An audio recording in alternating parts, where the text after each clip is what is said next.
Next, we're going to go into mythic concealment. We spent a lot of time talking about this already. I want to just anchor this home a little bit. So mythic concealment is the way the stories that we've inherited, we assume them to be true to the point where we don't look underneath the myth to see what's really going on. Now, it's easy to think of this as just cognitive, so that if you think differently, it'll be okay. But here's one of the most frustrating studies when it comes to that. Studies on infrahumanization. Infrahumanization, you could define as the process by which people become dehumanized. Okay? And two of the foremost thinkers, Lysana Harris and Susan Fiske, who were at Duke and Princeton at the time, did their first study was on people looking at images of other human beings and noticing what happens to their medial prefrontal cortex when looking at these images of human faces. Okay? They took a cross-sampling of students from Princeton, which might skew the sample, but within the sample of people at Princeton, they tried to get a diverse sampling. And they showed them different faces of people who look stereotypically like a grandmother, stereotypically like a homeless person, stereotypically like an immigrant from Latin America. And they did all these things. And they noticed, and they also showed other pictures like inanimate objects, toilets with shit in them, like all this sort of stuff. And they found out that anything that elicited a disgust response caused the medial prefrontal cortex not to light up. And the medial prefrontal cortex is the part of the brain that recognizes human faces. Okay? They discovered that none of the students, when looking at faces of stereotypical homeless people, junkies, or immigrants, did their brain light up. And further studies have kind of reinforced this idea. There's a spectrum of competency and warmth. So right here we have high competency and high warmth. This can be low competency and high warmth. Low competency, low warmth, and this would be low competency, high warmth. Okay. They tracked this and they noticed that anybody who fell in here was not seen as human. And so this was people like that they perceived to be junkies, someone like laying on the street with vomit on them, that kind of a picture, immigrants, and people that are perceived as out-group members. Low competency, high warmth, they'd perceive like grandmas, right? What's that? Yeah, that should be high. Oh, there's two of the same. You have low competency, high worth. Twice. Oh, so this should be switched? Okay, Yeah. Thanks. Okay, let's do that. Thank you. So grandma would be here, for example. High competency, low warmth, a lawyer. High competency, high worth, Gandhi. The Pope, people would see there. Interestingly, they end up plotting Canadians. Canadians may have been right around here. So you get this picture, right? And they found this category you don't recognize instinctively. So this is not a cognitive process. You just instinctively have a disgust mechanism. Now, if someone is high competency and low warmth, then you're going to like resent them, but you're not going to dehumanize them. And no matter what we say about Donald Trump fits here. Okay? Because even though we might say he's dumb, our feeling towards him is anger, generally, not one of seeing him as like, maybe we get to the point of disgust mechanism. But the issue with people like that isn't that we don't grant their humanity, it's that we're angry at them. Okay? Resentment is an upward emotion, anger is a sideways emotion, and disgust is a downward emotion. So it's when you have disgust that things go haywire. So what do you do about this? What causes that? Some of them are obvious causes they've explored. If you see someone with vomit on them, maybe it's not that you're dehumanizing them, it's just you're having the disgust response towards vomit that overrides your ability to recognize your humanity. But there are other things like immigrants. We can see this politically right now. We're being conditioned as a society to not recognize the full humanity of certain people who are immigrants who look a certain way, right? You can look at propaganda films leading up to and during World War II about how the Japanese were depicted, caricatures of buck teeth and like crafty and evil. Same with Jews, African Americans, any kind of outgroup we've had, there have been images that try to make them seem less human or more bestial or disgusting. Now, they didn't know about infrahumanization when they did these. It's just the side effect is it actually, instinctively, we don't dehumanize them, even though it would be hard for me to go out and find any human being who fesses up that I don't see a homeless person as a human being, right? But instinctively, according to the study, no matter your politics, your assumption should be that you're dehumanizing them whether you know it or not, unless you've found a way to counter-program yourself. I wanted to take some time to go a little bit deeper into this idea of infrahumanization. I've already talked about it a little bit, but looking over the content, I realized I needed just to go deeper and lay out some of the concepts more. And even if it's a bit repetitive, this stuff is really important to sit with. And so I'm going to go a second time back over infrahumanization. I've already talked about how Lysana Harris and Susan Fisk did a study on infrahumanization and objects, how people's medial prefrontal cortex lit up or didn't light up in looking at different faces. But I want to go deeper. This idea of infrahumanization isn't unique to them. It was first introduced by the Belgian psychologist Jacques-Philippe Lyons and his colleagues in the year 2000. Of course, philosophers and psychologists and spiritual thinkers have been talking about dehumanization, the way people are objectified for tens, hundreds, maybe thousands of years. But this particular concept finds its root in the year 2000 when people wanted to understand the process psychologically by which people were dehumanized, the way in which people became objects. Most of us would argue that the Latin American immigrant or the person sleeping on the street are human. We wouldn't really ever say out loud or think too strongly like, oh, that person isn't even human. But that's a linguistic move that we've made.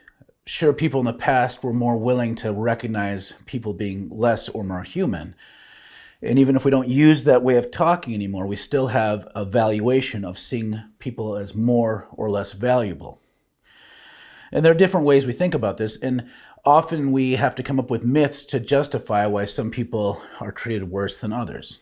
And so this process of infrahumanization applies even if we're not using the language of dehumanization or infrahumanization or less human to talk about them. Anytime we prioritize an in-group, the group of people we belong to, or maybe it's not a group of people we belong to, but a group of people that we ascribe more worth to, anytime we prioritize them over an out-group, we are participating in this process of infrahumanization. So anytime we hear the media or politicians emphasizing the undesirable qualities of a group, calling protesters thugs, or referring to immigrants from certain areas as dirty, we are being influenced to see members of those groups as less human, even if we don't use the language less human. Anytime groups are ostracized or criminalized or talked about in ways that elicit disgust, they are being pushed into the less than human category. People tend to infrahumanize by attributing deeper human qualities to their in-group rather than to those out-groups.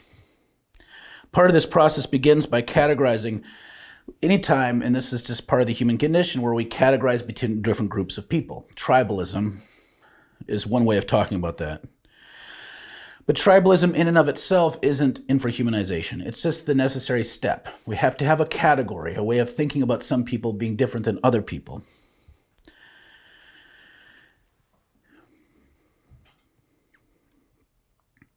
We saw this in an earlier lecture by the way our society defined whites over and against blacks. Now, today, almost everyone will still recognize there's a category called whites and blacks that are different somehow. But just because we make that move doesn't mean that we're dehumanizing people.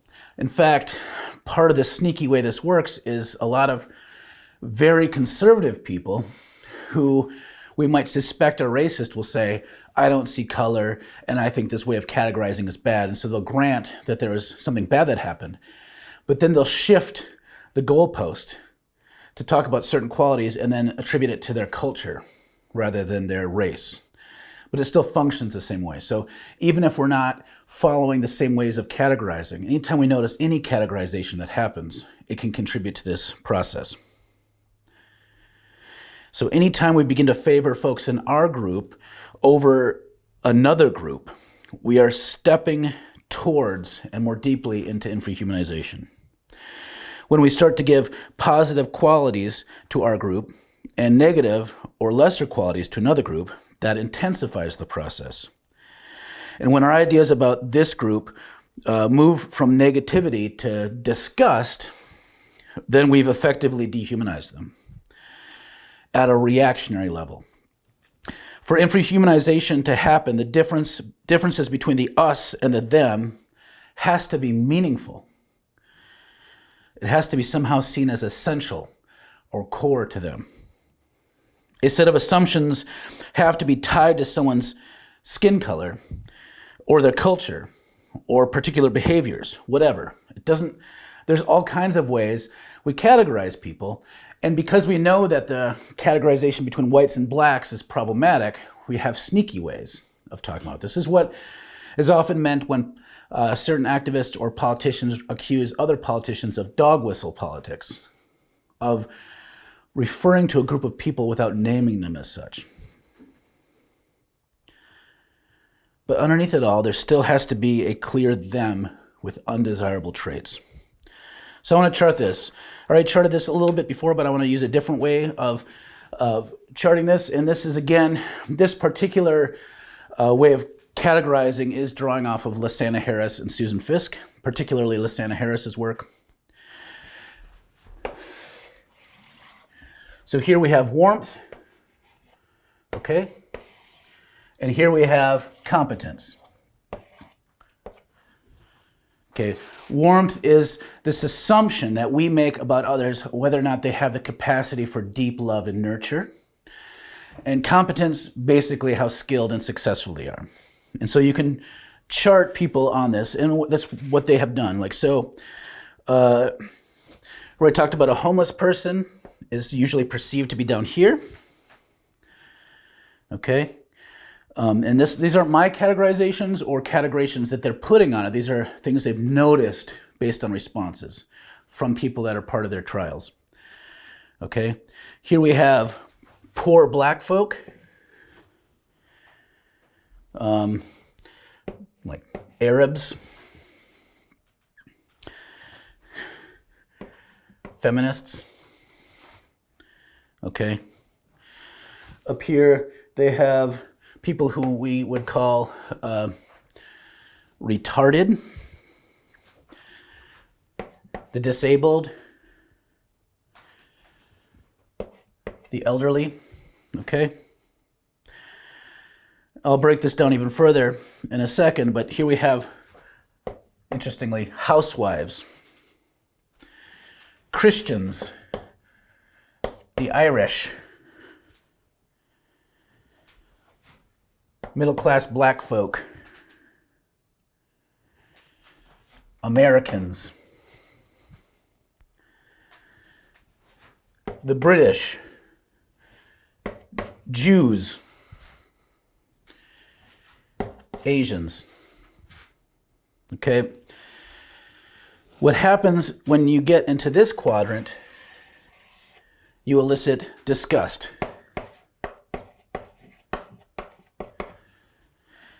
If you're up here, you elicit a sense of pity. Here, you elicit a sense of pride. And here, you elicit envy.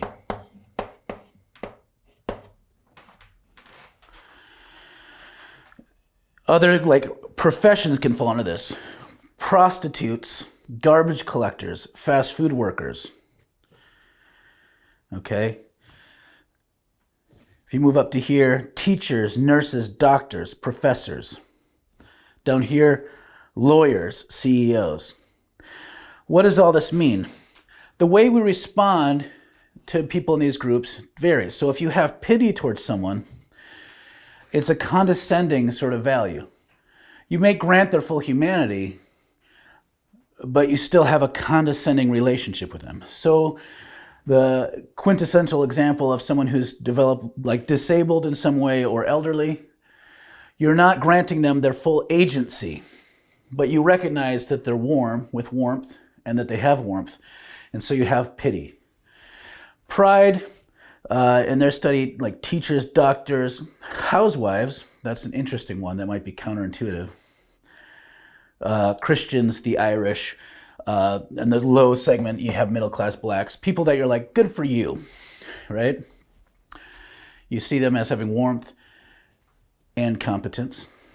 Here, envy. You have Jews, Asians are perceived this way.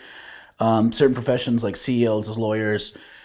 Now what this is, you might have grumpiness towards them because you make assumptions that they don't have full warmth. But you're also recognize their competence, so you have an angry feeling towards them of resentment. Now, anything in here or here is problematic. Having pity or envy towards someone is problematic, especially like we see with Asians and Jews. That sort of resentment towards Jews in particular easily got pushed by the Germans and others. This wasn't just a German problem, to seeing Jews as less human and objects of disgust and scorn.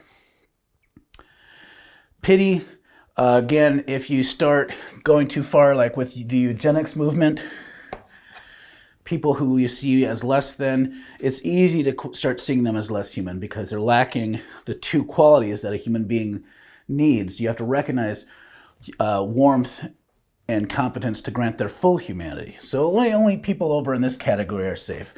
And black, middle-class blacks in their study barely get into here because there's a sense of like, good for you, right? But that can easily be taken away.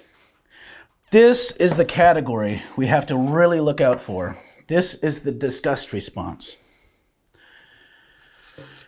People where, for some reason, we don't assume that they're warm and competent. This process of infrahumanization is complex. We are being conditioned constantly, whether we recognize it or not, to affirm the value of some people over other people all the time. Wealthy over poor, slender over fat, white over black, housed over homeless, citizen over immigrant, Christian over Muslim, English speaker over non-English speaker. And when those traits that we recognize as lesser become devalued enough, they become considered disgusting. And this is really complicated if we think about it. If we're honest, maybe not about our own thinking, maybe you don't recognize this in yourself, but you can recognize it in others. I'm assuming it's in all of us at some level because we're conditioned this way. We do value certain immigrants, for example, over others.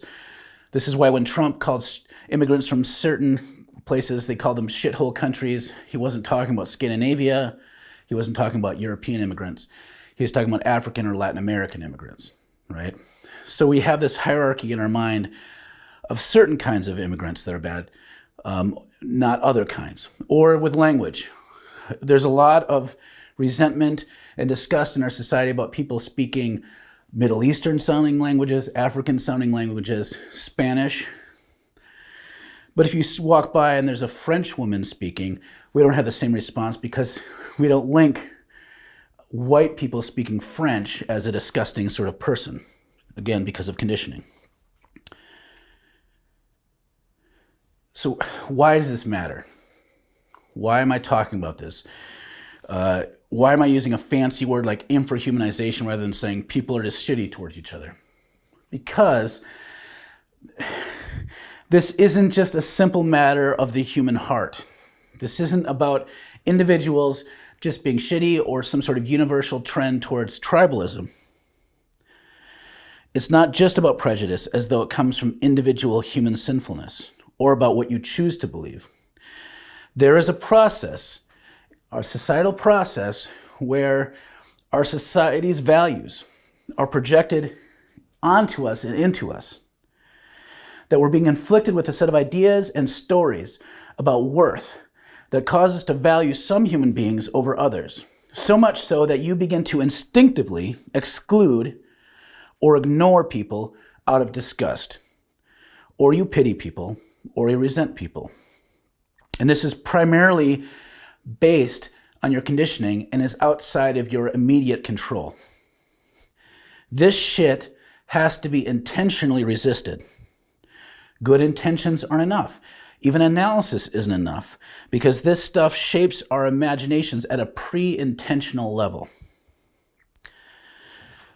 Now, just to share where I'm going with this in a follow-up lecture later, this is why it's important to have this framework in mind when you're like reading the Gospels. Because when Jesus showed up, there was categories of people that were out-group. Gentiles were resented, right? There were some people like beggars who were pitied at a certain level, but there were other beggars, people that were considered demon-possessed, prostitutes and sinners, the group of people that were called unclean, all of them filled this quadrant. And so it's interesting, the way people interacted with the rich young ruler was to challenge him, for example, to move more towards warmth, right? But the people that were systematically excluded because they were disgusting in some level, Jesus embraced them.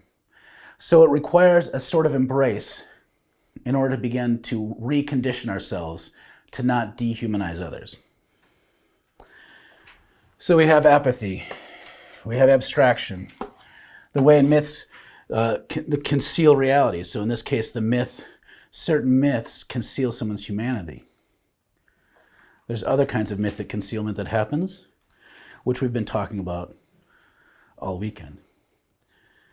And then finally, disintegration, which is where we are uprooted, like this feeling of where we have a loss of power. Okay? This hypermobility we've talked about. And where, going back to yesterday, when you are disintegrated and uprooted, it's easy to treat you like an object that exists for market forces.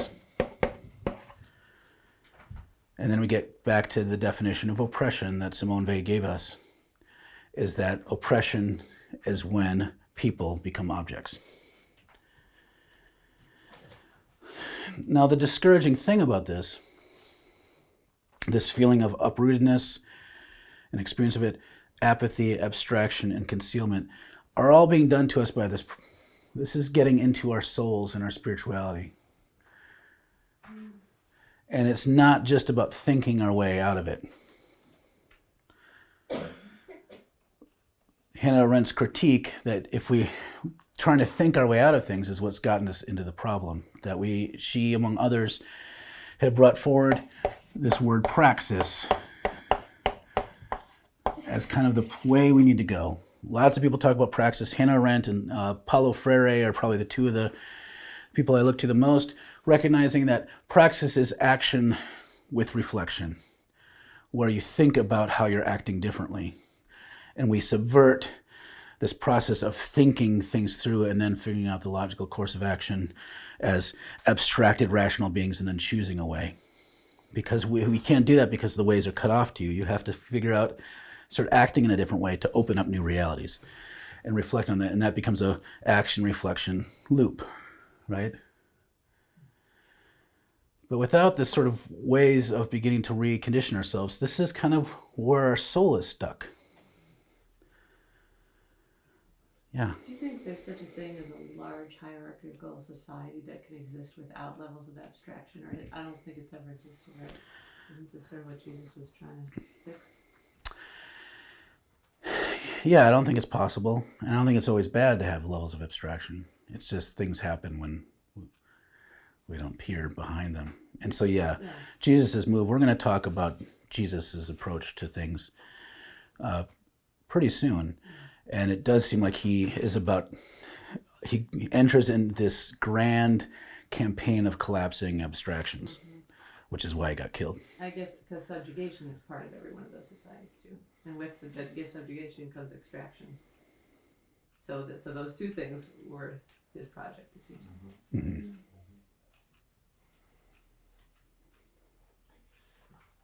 I think of, there was a Frontline episode a number of years back they were interviewing some of the drone operators that work out of offices in Nevada. Mm-hmm.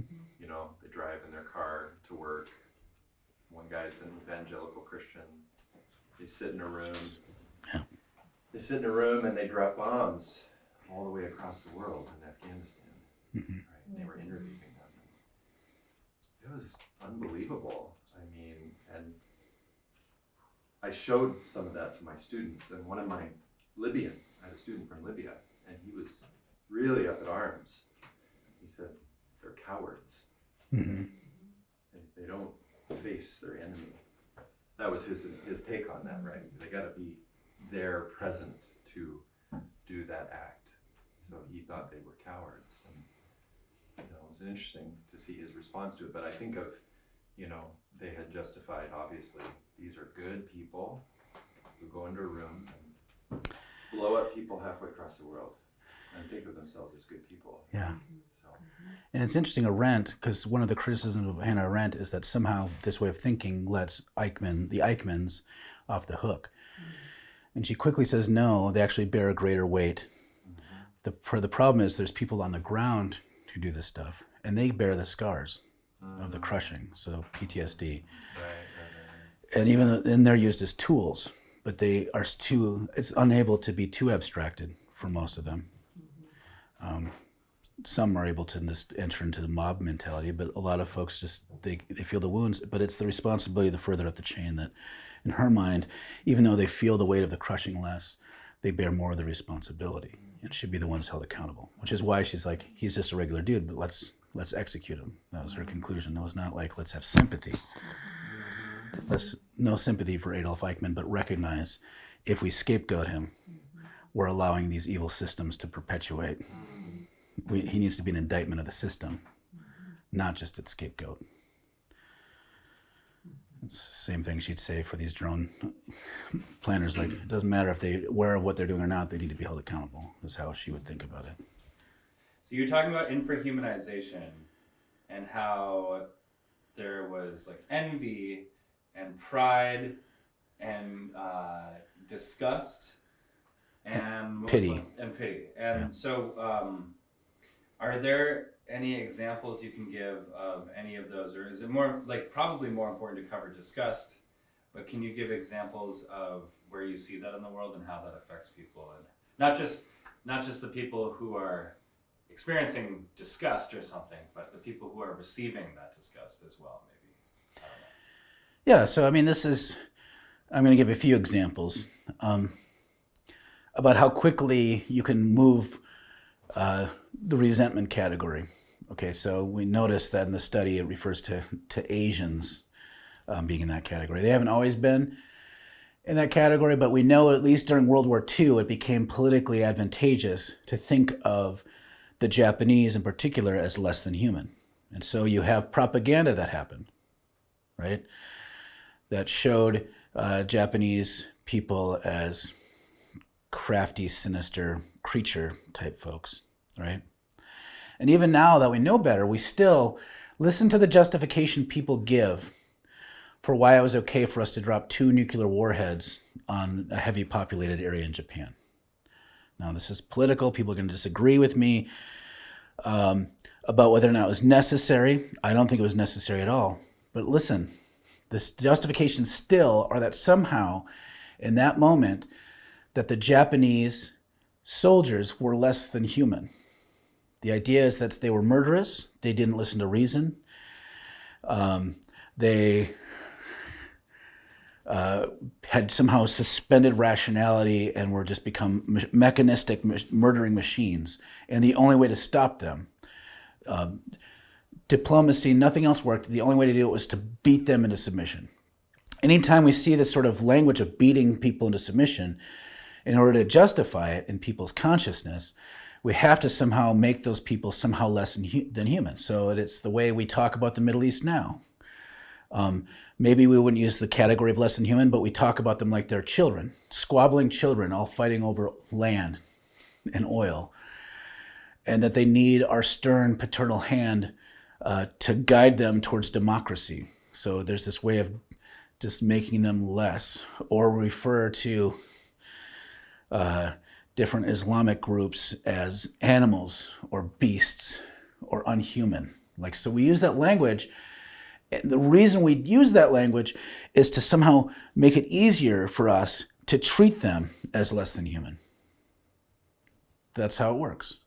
And maybe we justify it by saying, well, they treat us that way, but let's take a moment and just look at how we talk about people and why we psychologically feel we need to do that. We do that with homeless people to justify why they live on the streets, because if it was someone we cared about living on the streets, we'd feel like shit. We have to justify why these people live on the streets. It's because they're mentally ill, which puts them towards like the pity category. It's because they're violent. We assume somehow that homeless people are more violent, which this is not true.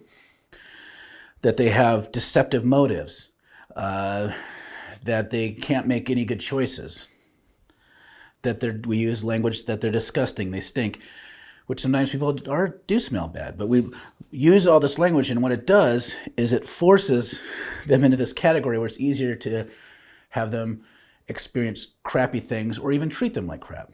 Now, it's worth pointing out, like, what does this do to the people who are receiving it?